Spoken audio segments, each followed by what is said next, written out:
have to admit that it took me a long time to understand that the world of work, it's designed for extroverts. We sit in open workplaces, we talk in meetings all day long, we send things last minute for review. But what you might not realize is how all of this affects your introverted colleagues and how much impact that has on your team's work overall. So today, we are diving into what you can do better to support the introverts on your team, as well as how to strengthen your leadership if you're an introvert. And spoiler alert, these approaches, they don't just benefit introverts, they benefit everyone. Today's guest is Salvatore Manzi. Salvatore is a leadership communications coach with over 20 years of experience helping executives, entrepreneurs, and leaders amplify their influence and impact. With emphasis on frameworks, principles, and techniques, Salvatore empowers leaders to connect authentically and navigate high-stakes conversations with confidence. He's passionate about fostering collaborative team environments through effective communication. Now, don't forget to hit that subscribe button. I share new episodes and other tips for managers every week. Now, here's the conversation. Thank you so much for joining me today, Salvatore. I'm super excited to talk about introverts and supporting introverts in the workplace. And I just want to say, when I read Susan Cain's book, Quiet, it literally changed my life because my husband and I are both extroverts and we have a daughter who is an introvert and we did not understand her behavior. And I feel like we're a world of extroverts, or we're living in a world designed for or designed by extroverts. And when you understand introverts, it just clarifies and helps understand so much about people's behavior that might seem odd to those of us who are not introverts.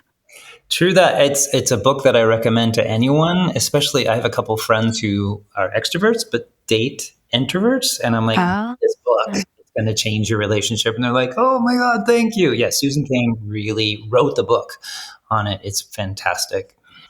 So for those of us who haven't read the book, maybe you can explain what are some of the behaviors or characteristics of introverts and where does that come from? And kind of what are the differences between introverts and extroverts that are actually materially important to the workplace? The wonderful question, and it's a big one. And I want to put a little caveat here. I'm not Susan Cain, and I'm not an expert on her work, and I can't speak for all introverts here. But introverts and extroverts operate differently, especially in the workplace. Introverts tend to ruminate about things before they speak. They consider a whole vast number of variables and then come out with a solid output. Extroverts rely on impulses and are able to take us along a path of their thinking. So there might be a little bit of fuzziness in the beginning, but they land somewhere. And oftentimes they've learned to make that journey kind of an adventure for everybody. So it's kind of almost entertaining as we get to their final point. So the biggest difference you're going to notice is that an introvert is going to receive a prompt and consider it, think about it, really, and then offers a well thought out answer, versus an extrovert is going to hear the prompt and be like, well, I love to explore this and let's go with this, and then go down this road until they get to their thought. I'm so glad you described it that way because I have seen this in myself as an extrovert where sometimes I'll start talking and by the end I'm like, scratch everything I just said. I totally disagree with myself, right? It's that out loud thinking that gets you somewhere. And then sitting with an introvert, you ask a question and sometimes you get silence for a little while. And it can feel really uncomfortable if you're not used to that. And you kind of want to jump right in. You're like, what, did I ask a bad question? Does this person have nothing to say? But actually, they're just processing and preparing for what it is they want to share. And it is so obvious, but it doesn't always feel that obvious when we're sitting there.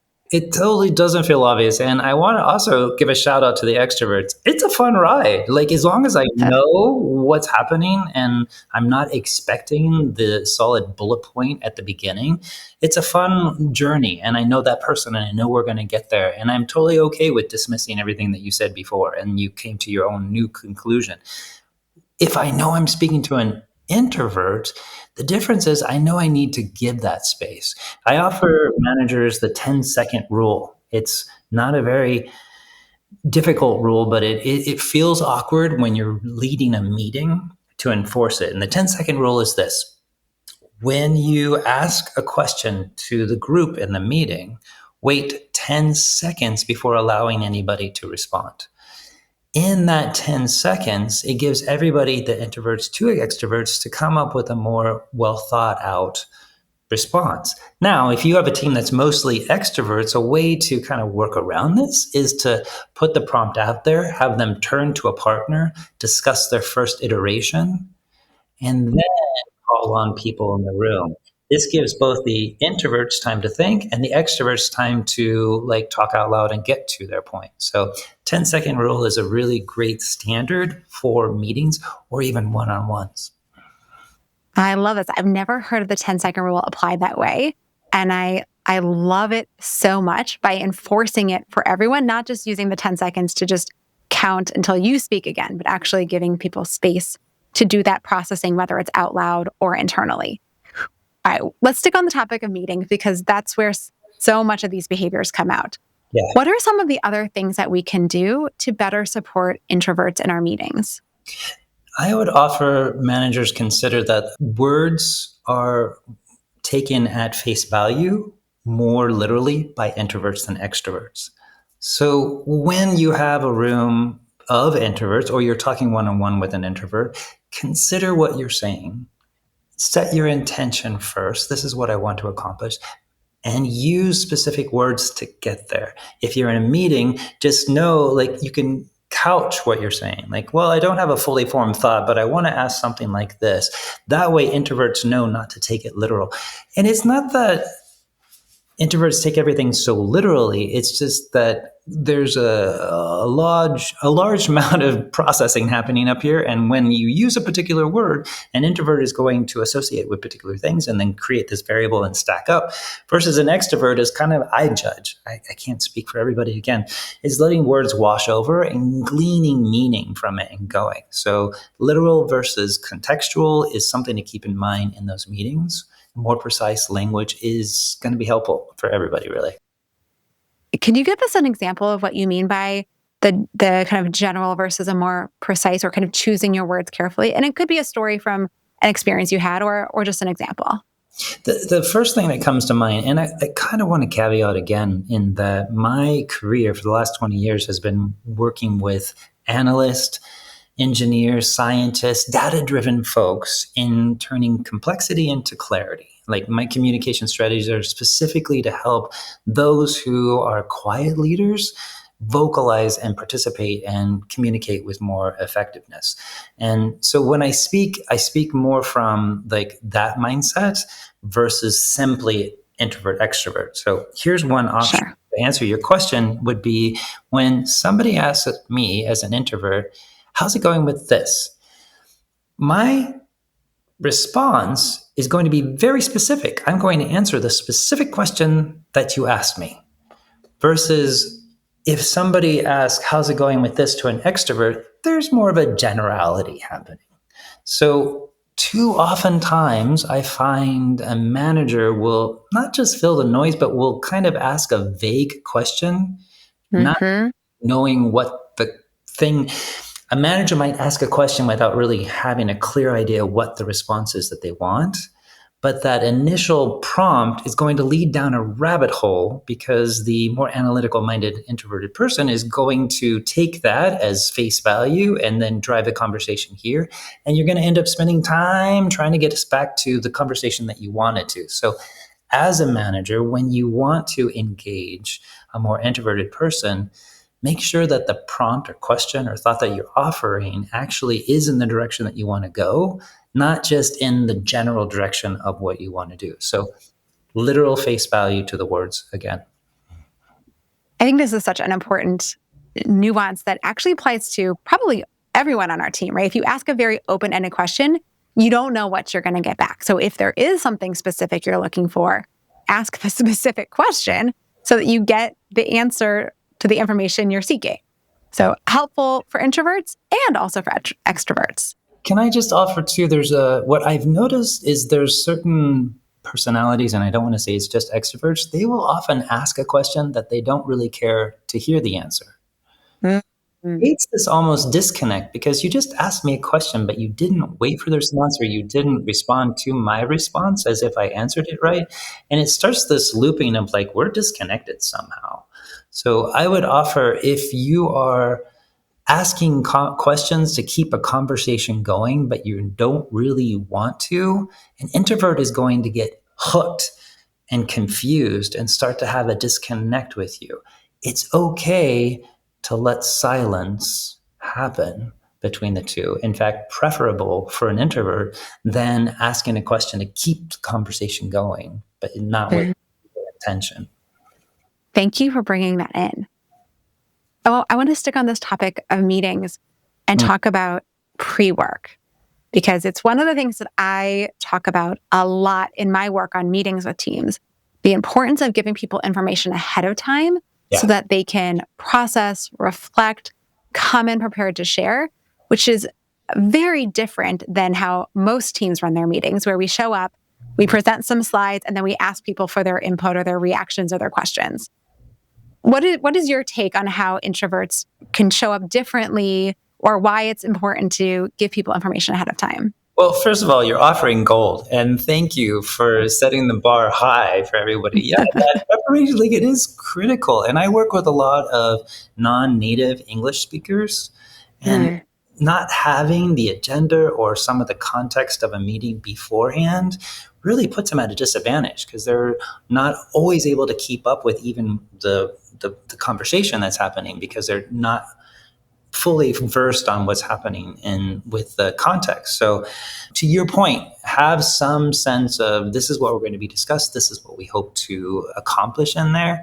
And an introvert is going to be better prepared when they show up in the meeting for, this is what to expect. So they've done a lot of that deep thinking before the meeting. You're going to get the best value from an introvert when you give them a chance to have that deep thinking.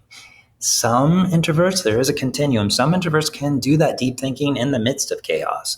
Others need quiet space, right? So if they have that, like you said, if they have that prepared, this is what's on the agenda, they're going to be able to do that deep thinking before they arrive. I love it. And I will say, as an extrovert, when people send me pre-work, I read it like 5 minutes before the meeting, because I don't need the time.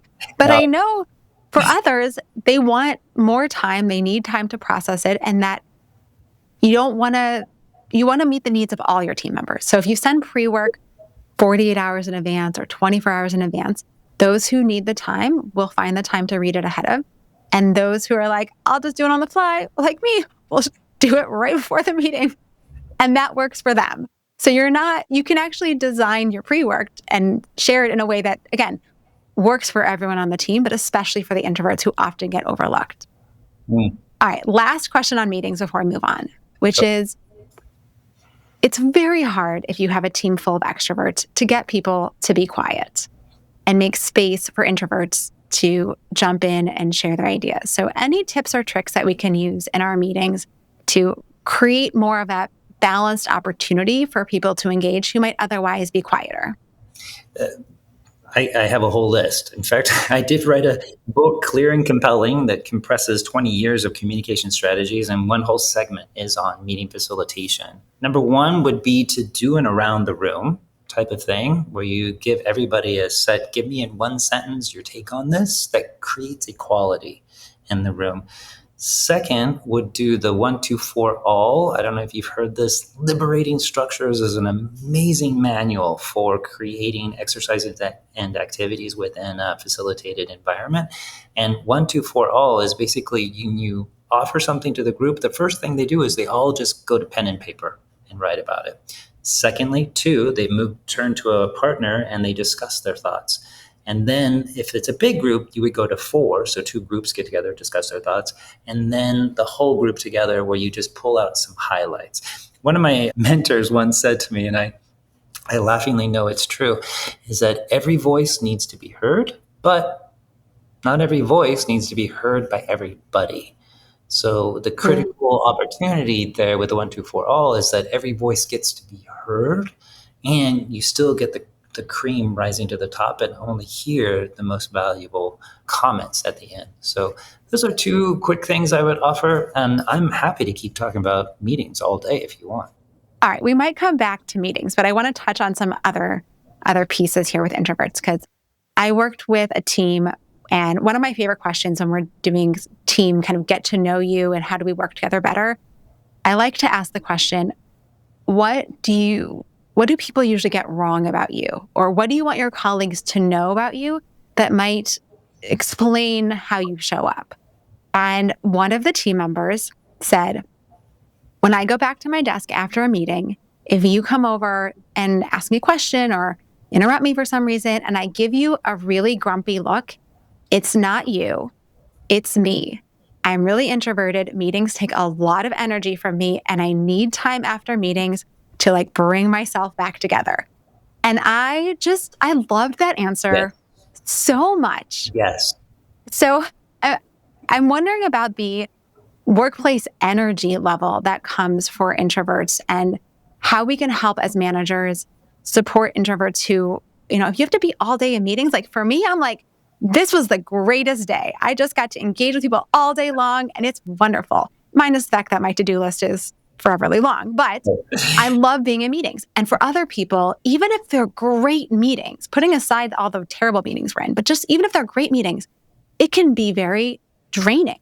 Yeah. So I'm wondering what your take is on that and how we can help our introvert colleagues not feel so overwhelmed or so de-energized after meetings, or give them space to re-energize. Yeah, well, props to you for that activity, and what a great way for colleagues to get to know each other better. There's a tool I use called the communication manual, where I will have a team write the communication. What is your preferred form of communication? Email, text, Slack, what it is.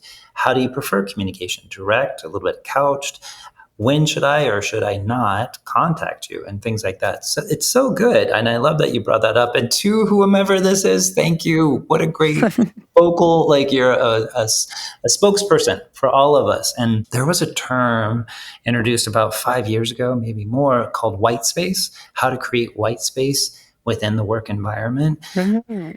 Organizations that enforce a 5-minute break between meetings do a lot of justice, not just to introverts, but to all of us. So meetings can only be 25 or 55 minutes long. So there's always an opportunity for a person to kind of refresh, stand up, take a breath, whatever it is.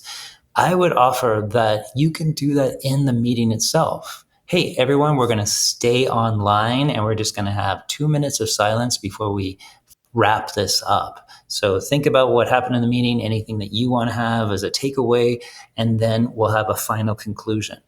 That gives another bit of spaciousness. But to everyone, not just introverts, you're doing a justice when you can create white space within the day so that they're not just going back to back to back to back meetings, to your point. Oh, I love the 55 and 25-minute meetings. And it's so frustrating sometimes that our calendaring apps do not make that the easiest default. So I for what it's worth, you have to be intentional about a manager.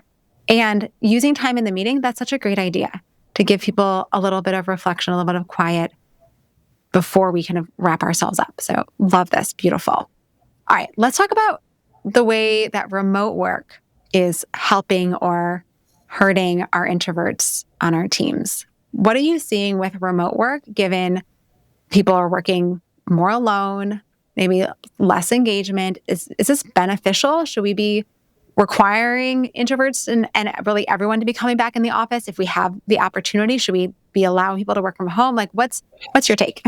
My take is I am not putting a stake in the ground on this one. Like, that debate is so hard. Are we going to end working from home? Some people love it, some people don't. Like, it's all different. I think that there needs to be a balance. Teams need to have pressing palms time. There needs to be that full engagement from one person to another, introverted or extroverted. And it might be draining and it might be uncomfortable for an introvert to do too long of one, but there needs to be time where there's a whole picture of the person you're working with coming to life. I judge that when there is a highly collaborative event, whether it's just a creative or if it's an all hands on deck type of thing, you need everybody in person. because there's a synergy that builds from that. Otherwise, I, for one, prefer, like when COVID hit and we started all working from home, I was like, yes. And when they were like, we're going back, I'm like, no, can we have 5 more minutes? Because like it was just such I can turn off the computer, I can turn off the lens, and I can just go on my own. What I would offer, though, what I've seen, you asked the question, is that number one, cameras can be exhausting. Two reasons. One, we know we're on camera, so we have a increased spotlight effect where we assume other people are inferring more or watching more about us. But we're also often seeing ourselves, and that is draining. So if you're an introvert, turn your camera off, turn your self camera off, like your self view, and only watch the other person. It's a lot less fatiguing to the person. And it's a both and as far as like, is it beneficial or not to work from home? Because some homes, unfortunately, don't have the quiet or the space or the bandwidth or whatever it is that's needed to have a full focus on work. And for those people, it would be better for them to be able to come to a space. So I don't know. I foresee an environment where we are working in virtual environments with full avatars of ourselves, full movement, so Ooh. a full, and with our actual faces projecting so that we see each other in that regard. And I see offices or organizations opting for remote locations like pods, like a WeWork type thing where teams come in or they have a place where they can come in and collaborate closest to where they are, but not on a daily basis. So I'm not going to take a stand working from home, back working at the office, like do what works for you. But for me, I like working from home. I'll be honest. I also like working from home, even though I'm pretty extroverted. But what I really love here is we shouldn't be making assumptions about what working in an office or what working at home is like for people, specifically around what that means for the noise, the distractions, the things that drain introverts. Because you might have a very noisy home if you have a toddler around, Yeah. and you might have a very quiet office space if you are in an office that's half empty. And so it's really more about the environment and less about the location, which is just a good thing to note. I'm also really excited for this future where we have avatars. That sounds super fun. All right. I want to shift gears though and talk about if you are the introvert as a manager, and so much of your job is engaging with people, talking with people, processing information on the fly. Are there things that you can do to better support yourself, either in ways that you might structure your day or ways that you might structure conversations and meetings or other things so that you're not ending every day feeling completely drained? Love this question. And I think there's probably a whole list of things to do. I want to tag back to Susan Cain's work, and she calls out a research from Harvard that shows introverted leaders outperform extroverted leaders in many scenarios. So yeah, if you are a quiet leader yourself as a people manager, the number one thing you need to know is the word no. Mm. Endless availability is not leadership. Boundaries are leadership, and knowing where your boundaries are. I used to think that I had to meet other people's expectations all the time when I was working with them as a supervising them. Not helpful to me or them. There needs to be boundaries to that. And my coach said that I had to spend 3 days saying no to every request that came in. And then I could go back and say, okay, yes, under these terms. But for 3 days, I had to respond no to every request. And it was hard. And then I would go back and some of them. But it made me stop and think about all the times I say yes when I don't mean yes.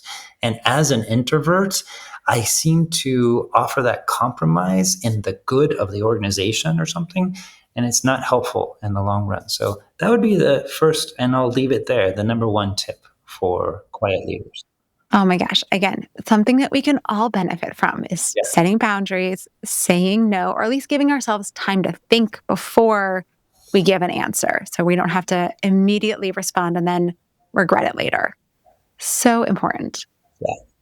There's another strategy that I found really helpful with my daughter, and I've now applied, even as an extrovert, I've applied it to myself in many ways, which is if I'm going into a big meeting where there's going to be a lot of people or a networking event or something. But for her, it was going to birthday parties. We would get there as early as possible to give ourselves, specifically her when she was little, time to let the space bubble up around her. And I have found that if I'm going into a big meeting or something where there's going to be a lot of people and I'm going to be nervous, that going in early and letting it bubble up around me just takes some of the calm, like allows me to be more calm than when I walk into a room that's buzzing with a bunch of people who are chit-chatting, waiting for the meeting to start, and it's feeling like a little sensory overload. Help me. What's happening? Yeah, I love that. And if I could also offer in addition, I mean, I recommend that for any of my clients, like go into the space early and understand it before you give that speech, because there's a lot of variables that you want to not have to be like trying to decipher once you get up on that stage and speak. But visualization is also key here. Like just spending a couple of minutes visualizing oneself in the environment and what's going to happen can help eliminate a lot of the unknowns and mentally prepare us for those bombastic environments. Yes, I love visualization. I have my clients do it all the time too. Nice. Okay. One more question or thought, which is, what's your take on coming with notes for conversations? Meaning, yes. Okay, great. Here's another thing for introverts, but let me let you finish. Like, tell me more what you were saying. Well, I have a team member who was a little bit embarrassed about showing up to a meeting with her notes, that she felt like she was expected to be able to just speak off the cuff, but she really didn't want to forget her points, and she had done really good thinking ahead of time. And, I was trying to coach her and convince her to say, like, no, 100% bring your notes. There's nothing wrong with that. It does not make you look incompetent or unprofessional. If anything, it does the opposite. It shows how prepared you are.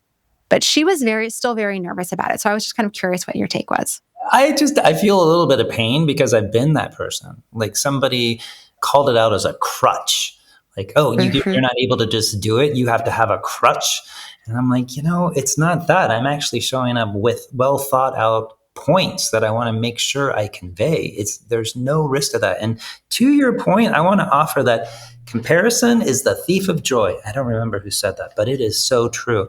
If I go out there and try to compare myself to that person or that person and think, oh, I'm not as, environments are built for, like you said, extroverts. And we live in an extrovert-centric world. So if I, as an introvert, am comparing myself, I'm depriving myself of the joy. And I need to refocus on the value and qualities that I bring to that environment that they may not call out or recognize right away, but I know has value. Totally. All right. Well, unfortunately, we are out of time. So, Salvatore, can you please share with us a great manager that you worked for and what made this person such a fabulous boss? I worked at Nestle, and I had a manager named Sandy Thurman, who was, to this day, the all-star, my favorite manager ever. She really taught me the difference between transactional and relational when it comes to working with people. She didn't come to me with a checklist. She always came to me from a relational point of view. And how can we collaborate? How can we make this work? Occasionally she'd be like, hey, we need to get this done. What do you think about this? And it would be more transactional. But she taught me what it means to be a manager that actually builds on relationships, not just checklist and transactions. Love her. Oh, wonderful. And where can people learn more about you, get a copy of your book, and keep up with your work? Oh, thank you. My book, it compresses communication strategies for primarily data-driven leaders. It's called Clear and Compelling. And you can find out more about the book and myself at clearandcompellingplaybook.com. When you go there and sign up, you'll get an access to some of the resources that are in the book and that we've talked about here today. Clearandcompellingplaybook.com. Amazing. Thank you again so much for joining me today. I love learning about people who are different from me and how I can help create that environment where every single person gets to be their best self and do their best work. Thank you for having me. It's been an honor.